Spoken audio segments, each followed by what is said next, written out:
Good morning. I am here at Morgan Monroe State Forest, about halfway between Indianapolis and Bloomington, Indiana. I'm going to do the Low Trail Gap, which is about a 10-mile loop through the state forest. I'm a real big fan of these state forests and national forests. It's an absolute beautiful area. A lot of this was farmland that never really worked out because it was so rocky.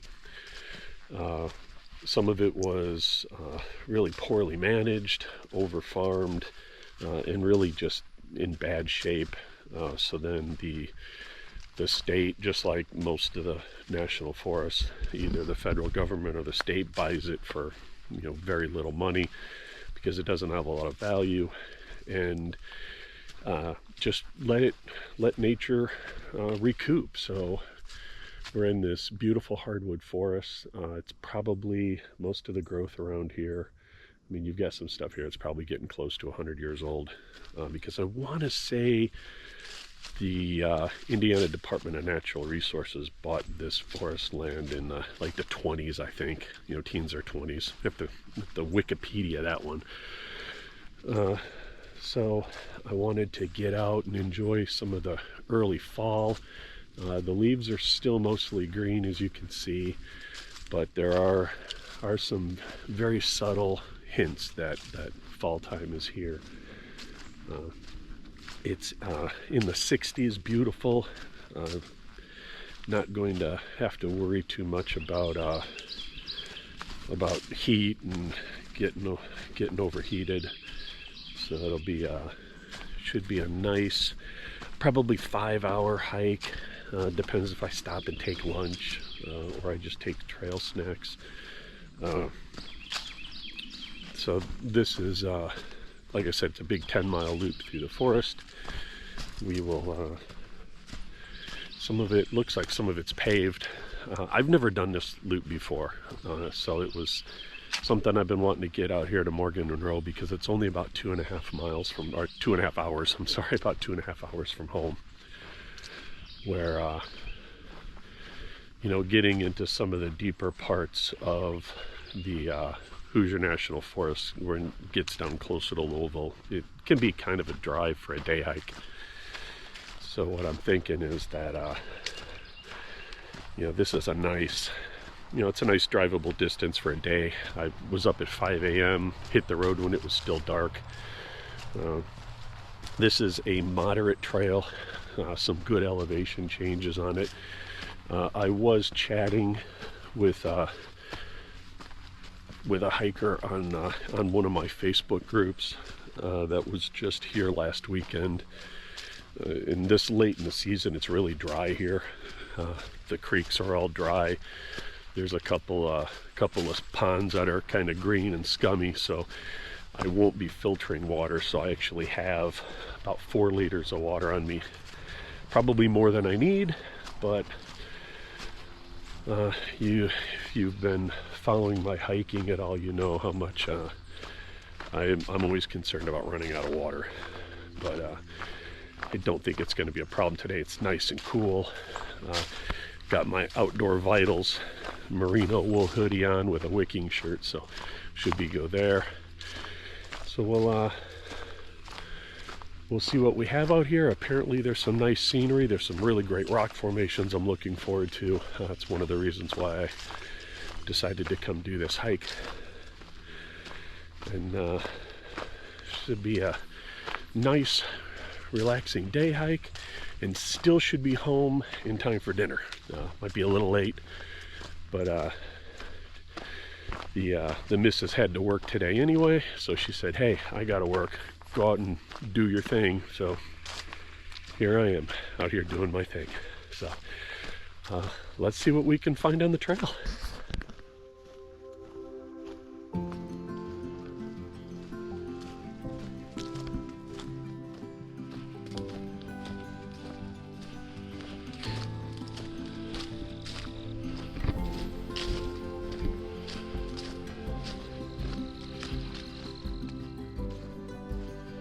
So we have white blazes, I was actually told that this trail is very well marked and fairly well maintained.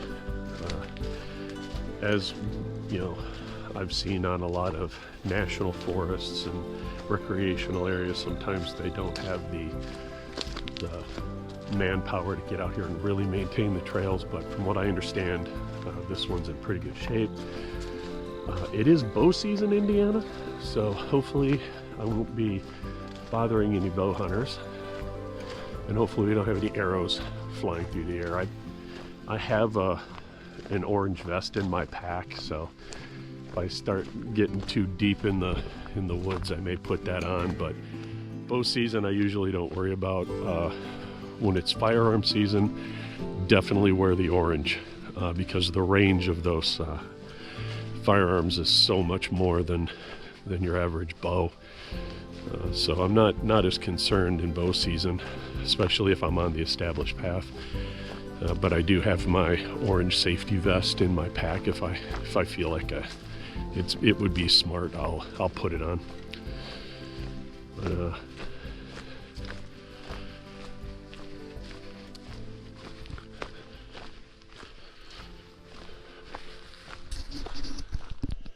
all right, we have quite the fungus patch here. I'm not sure what these are. Have to look them up when I get home. But there is a giant cluster of these bright yellow mushrooms. We're just getting ready to come up on a mile. It's pretty much been this like logging road terrain, so it's been pretty easy. Nothing, no real elevation changes, and not tripping over roots or anything. It's just kind of clay-based logging road. There's still, I don't always agree with it, but I understand it. And a lot of these state and national forests, there's still a lot of logging effort that goes on. It's selective, and you have to go to either the National Forestry Service or the Department of Forestry with the Indiana Department of Natural Resources, and there's processes for what logs get taken and how many and at what time. Like I said, I don't always agree with it. I'd rather them leave the trees, but I also understand that to fund these national forests and state forests, there needs to be income, and there's not enough tax dollars to go around. So if the authorities and the biologists and the forestry management staff do it responsibly, and they're professionals, which I have no doubt they are true professionals, and they do it with control, it can be okay. If you see some of these trees here have been around a while, so much of this 100 years ago was just flat, barren. It was gone. Between the harvesting of hardwood in the early 20th century for everything from shipbuilding to furniture making, and it was a huge industry. And between that and then the clearing for farmlands, a lot of this 100 years ago wasn't here. This was just bare land. So like I've said before, and I will continue to say every time I come out to one of these areas, if people just stop messing with stuff, nature is beautiful. I mean, it comes back, and it comes back vibrant. God knew what he was doing. It wasn't a rough draft. This is definitely the finished product. Alright, so a mile off the trailhead, you kind of exited off what was the logging road. And now we're on a trail. This is when roots like that jump up and try to kill me. If I can make it 10 miles and I only fall on my butt once or twice, we'll call it a good day. But now it's starting to see a little more rugged terrain, but absolutely gorgeous.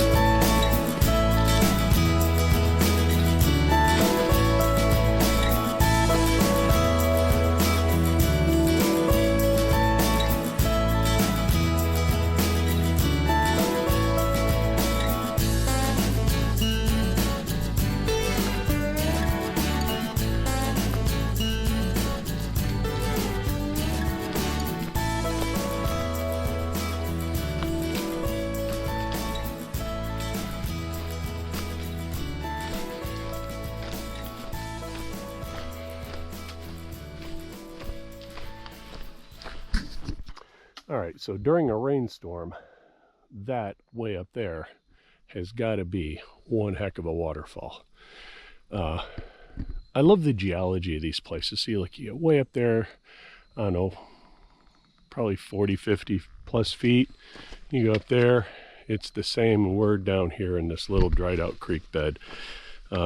This is obviously a seasonal creek. There is some little pockets of water that's probably suited for filtering. It's pretty clear, but you know, you've got this ravine here with this little creek.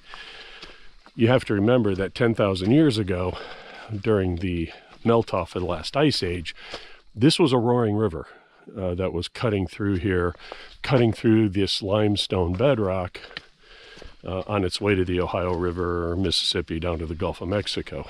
So this was huge, just a huge amount of water flowing through here during the last melt-off. And you can see the limestone and how it's been undercut in these croppings and these little river, you know, stream cuts. There's another one over there that during a rainstorm, willing to bet, that is a really cool waterfall. And you've got these little coves that are undercut into that limestone bedrock. And then we're coming up on rock shelter, which is a really large one of those. But you can see these rock formations, that this rock here used to be up there. Who knows how long ago? But we're really down in the lowest point of this ravine.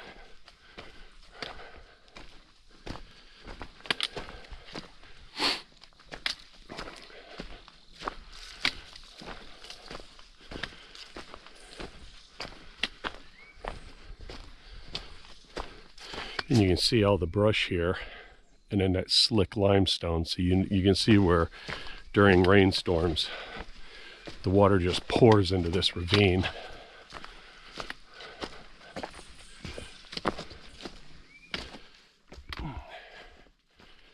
And here we're coming up on rock shelter. This is probably the one thing that I wanted to see the most when I was here.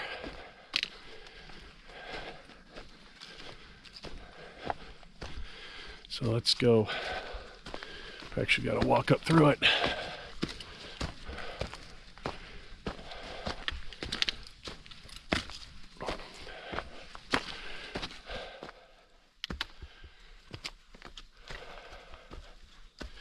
So I could absolutely see Native American hunting tribes coming through here and taking a break, having some food, sleeping the night.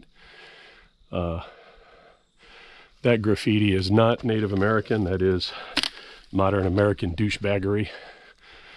But this is really cool.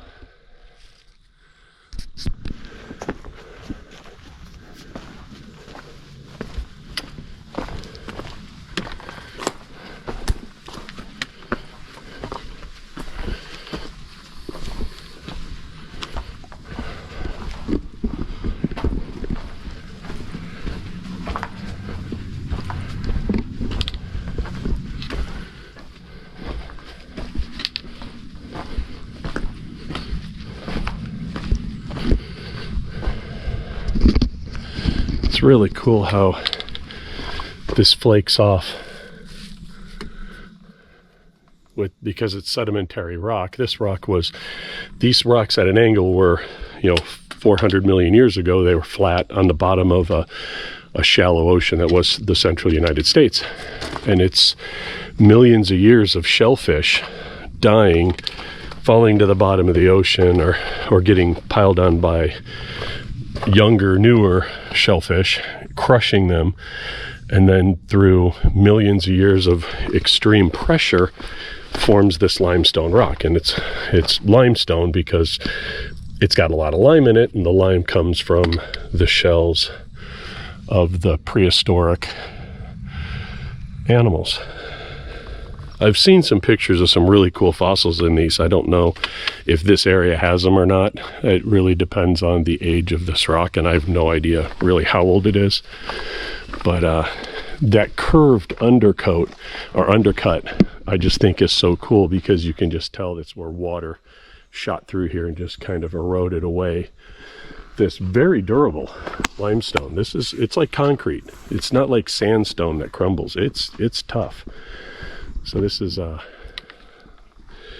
really cool. Okay, so that was a hill. So I had to climb out of that ravine where rock shelter was, and I was reminded that as flat as Indiana is up where I'm from, close to Chicago, is anything but down here. You get into these ravines and it is a steep incline to get out of that hole. But got out. In full transparency, I had to bushwhack a bit, got just a smidge off path, so I had to kind of cut the corner so I could get back on the trail. Got my blood pumping, which is one of the reasons I do this. Part of my health and wellness journey, my pursuit of longevity on this beautiful earth. So if I can do that at getting very close to 52, I know I'm in a good spot. I can continue to enjoy God's creation. I can continue to enjoy my family, my children, my grandchildren. And in the meantime, enjoy the solitude and tranquility that is the backcountry. Well, I mean, I still have spotty cell service, so whether or not this could be considered quote-unquote backcountry remains to be debated. It's definitely not, the back areas of Yellowstone, but for this Northwest Indiana Hoosier, it's about as close as I'm going to get within a couple-hour drive of my living room. All right, let's continue our adventure. All right, so I was told there were a couple of green ponds. This is definitely one of the little scummy green ponds. Now what I'm wondering, is this a sinkhole of some sort? Oh, there was a frog. Because if you look at it, it's almost perfectly round. I have no idea how deep it is, but I wonder if this is just a sinkhole depression in the limestone that filled with water, or was this dug on purpose 100 years ago? Have no way of knowing, but it's also at the top. Everything around it is lower. This is like at the top of a hill, so it doesn't empty out and seep through the rocks into the surrounding lower areas. Kind of an interesting feature. I definitely would not drink that. That is full of all kinds of things that'll eat you from the inside out, even filtering. Oh, couldn't imagine how that would gunk up a filter in a matter of seconds. Good thing I have plenty of water.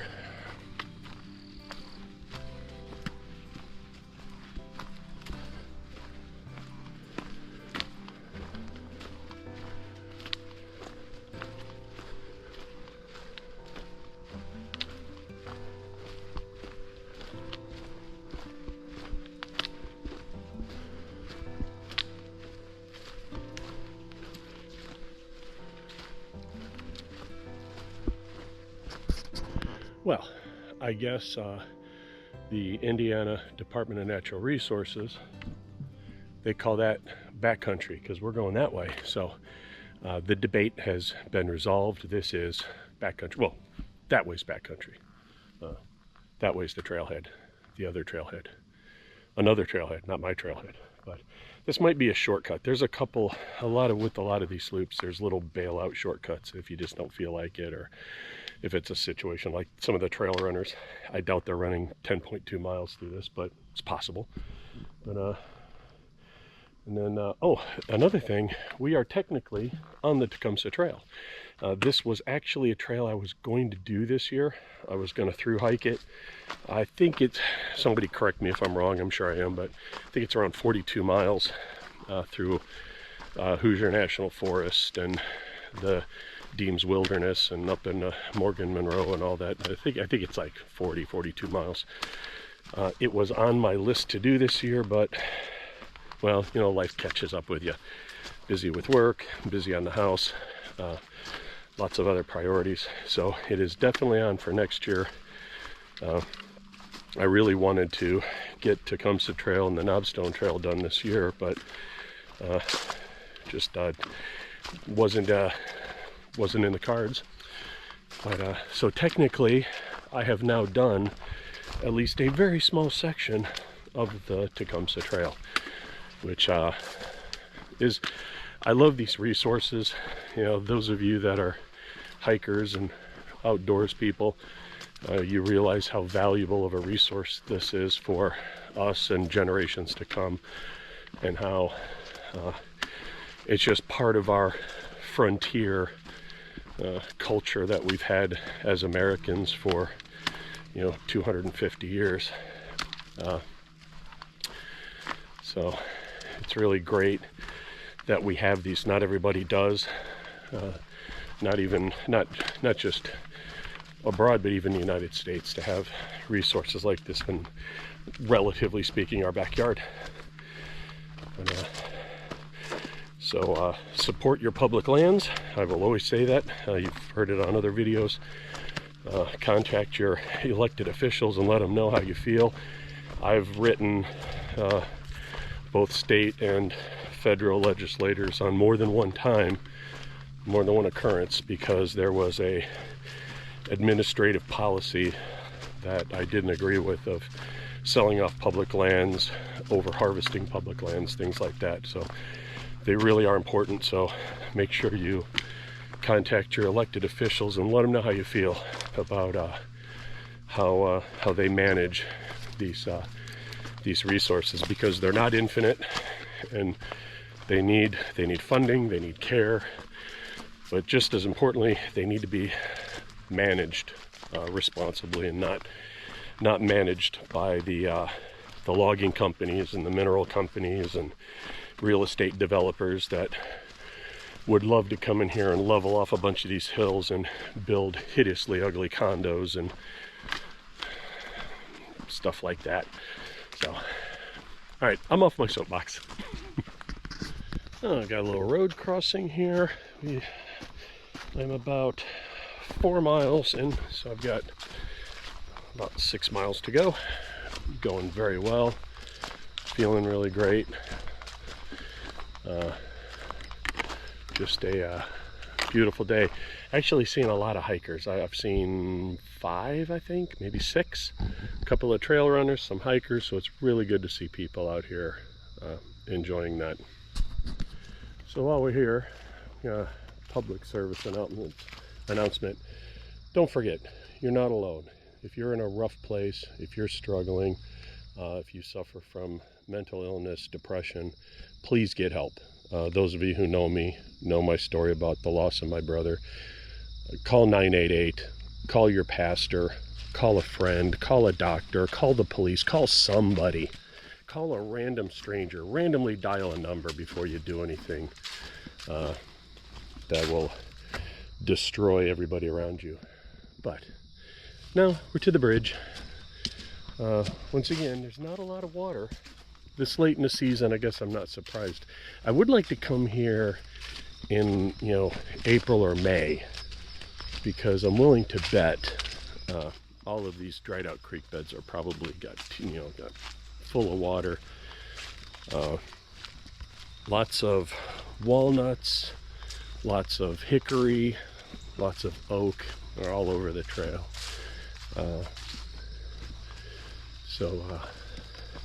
Definitely want to come back here in the spring and see how different it is in terms of that. But for a nice fall hike, early fall hike, it's really beautiful. Having a great time.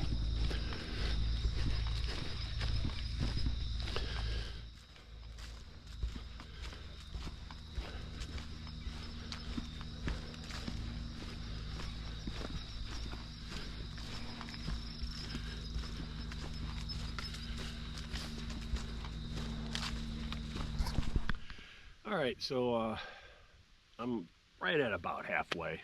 I think halfway is just a couple hundred yards up the trail, but I found this absolutely phenomenal campsite.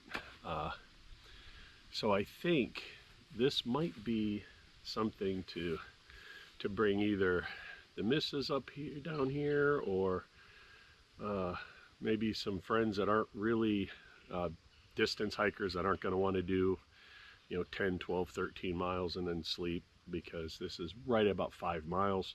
Nice big opening. There's already a rock fire pit here. About a mile back where we cross that bridge, plenty of water. We could water up there, and then so come here, camp here, and then the next morning finish the other 5 miles back to the trailhead. This would be absolutely perfect. But this just nice little clearing. It's high ground, nice and dry, really flat, which not a lot of places around here that are flat, but you could set up a tent. Plenty of trees for hammocks. This would be a really great spot. The trail is right there, so you're not too far off the trail. You're not crawling back, bushwhacking into the weeds. And there's even these handy little logs that somebody sawed up and turned into seats. So I am gonna definitely mark this down as potential place to come back and do an overnight trip. I can only imagine. Ooh, look, woodpecker. Lots of woodpeckers. The red-headed woodpeckers around here. They're all over the place. We've seen some trees that really got chewed up. But as I was saying before, my ADD kicked in and I started talking about the woodpecker. So far it's been a great hike out here. I highly recommend it. There's a couple of good elevations. Well, you just finished one. I was kind of huffing and puffing up the side of this hill. There's one more dip and then one more really good elevation gain. And then it's pretty much, a little bumpy, flat elevation profile back to the trailhead. So all in all, there's probably 3 good elevation changes, enough to get your heart beating. Nothing that's gonna be too rough, but definitely something that's gonna get the pulse up, which is good. Want to be out here and do it. But it's like I said, seen some campers out here. I passed somebody's campsite right after that river where that bridge was. So there's some big campers out here, plenty of hikers. So but it's not really busy. I get a lot of time like now, just absolutely to myself, which for me is a really nice balance between the solitude and tranquility of being in the backcountry, but at the same time, you get to see people every now and then, with their hiking dogs, and they just saw a couple, young couple enjoying the outdoors together, and it's really great to see people do that. So, well, we have dawdled enough. Got to get this done. I look like I may be on path to get this done within about 4 hours, which I estimated closer to 5. So back to the trail. All right, so I don't know how you all feel about this, but when I'm hiking a trail and I know that I'm on the last suck, that last really big elevation gain, I have mixed feelings. So one, I'm really glad this is the last one, but also I'm at the bottom. So before, when I was up sitting on that stump at that campsite, I was at the highest point of this loop. And then I immediately went to the lowest point in this loop, down into where that creek bed was. And now I have to go back up the other side of that ravine. And then for the most part, it's not too bad after that. But I've got probably 3/4 of a mile or so of some decent elevation change. So I kind of have this feeling of, this is the last push. After this, it's easy. But then I'm looking up going, that's a long way. But it's all part of the adventure. If it was flat and boring, I wouldn't have come down here. If there was nothing to see in terms of the woods and the rock shelter, things like that, wouldn't come down here. It's the challenge that makes it fun. And the air is perfect temperature. All right, back to it. All right, well, here's where we bid a fair adieu to the Tecumseh Trail. Tecumseh Trail goes that way, and we're going that way, but we'll be back, and we're gonna do the whole sucker. We're gonna video it, and should be a lot of fun, but that's gonna have to wait till next year. But now, see you later, Tecumseh Trail. We got about 3 more miles. 3 more miles back to the trailhead, and then the drive back home. This has really been great.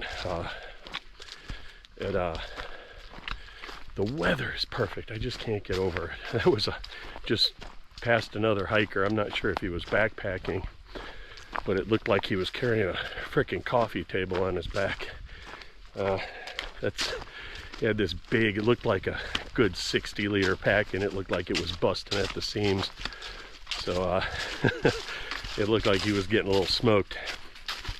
But I think that's where I'm starting to shift my gear, where I've never been an ultralighter, and I'm definitely not going to be a gram weenie and, you know, cut the handles off of my toothbrush and crap like that.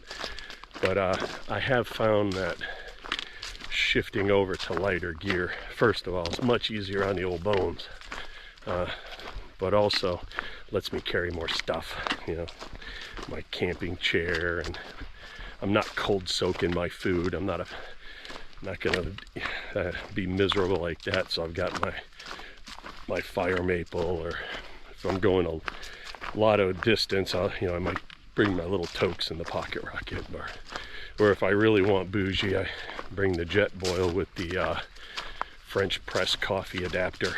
So definitely kind of felt bad for that guy. He had a pack on him that reminded me of the Army.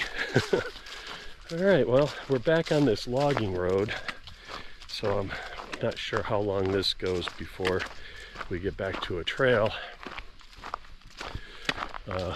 or if this logging road's the rest of the way back. Like I said, we've only got 3 miles left, so we are on the last stretch of a wonderful hike in Morgan Monroe State Forest, the Low Gap Trail.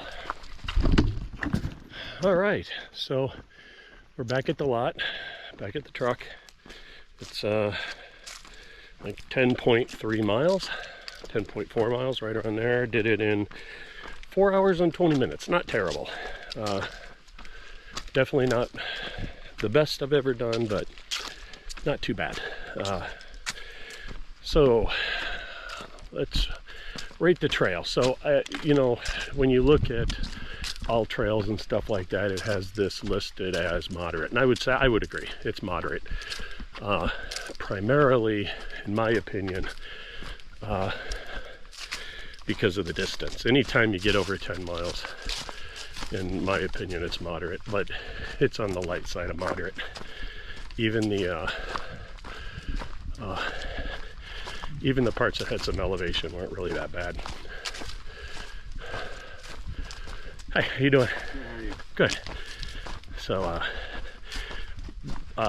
definitely would recommend it for somebody who likes those mid-length day hikes. It's, you know, I know there's some of you guys out there that are, you know, doing 25-mile days. More power to you, man. That's not me. So if you like 10-12-mile days, this is a great one. If you are an occasional hiker and you want to get out and you're in reasonably good shape, this would be perfect. If you want a short backpacking trip, excuse me while I peel this off. If you want a short backpacking trip, just a quick overnighter, definitely found a couple of really great potential campsites that would be perfect for just a quick overnight trip. Whew. Yeah, now my legs get to tighten up for the drive home.